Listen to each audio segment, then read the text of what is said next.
Chain link fences, overgrown weeds, abandoned properties. That's what greets visitors as they drive down South Avenue into the city of Youngstown. And it's a similar view on Wick Avenue, Belmont Avenue, Midlothian Boulevard, and several other main corridors into the city. And for John McNally, that's just unacceptable. The candidate for Youngstown mayor says cleaning up the main arteries leading into the city is one of his top priorities.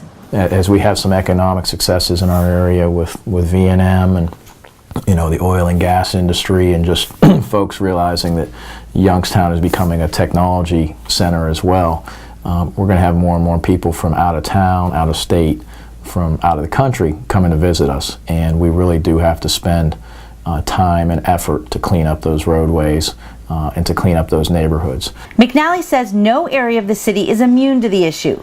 He plans to devote more time, more energy, and more resources to attack the problem, including adding more employees to the street department if needed, and using day reporting crews from the sheriff's department to help with the cleanup.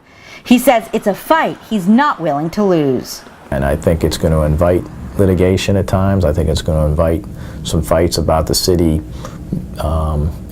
taking property or taking steps to improve property that maybe those property owners don't want to be involved in. But if you're going to neglect your property, then the city's going to have to take things into its own hands. So I would expect to be tackling that issue pretty quickly after I become mayor.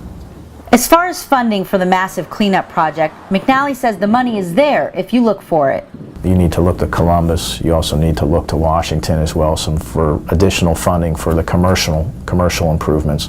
But I do want to take some of the excess revenues that we may have in certain areas and put them into some commercial demolition projects. And that will involve the cooperation of City Council, and that will involve discussions with City Council. But I do think that for the betterment of the city, betterment of the look of the city, which is very important to its residents and to the public who comes in every day, that you need to start devoting more resources to the commercial demolition side of things. McNally says cleaning up the main arteries into the city is something that's been talked about for years, and now he's ready to take action.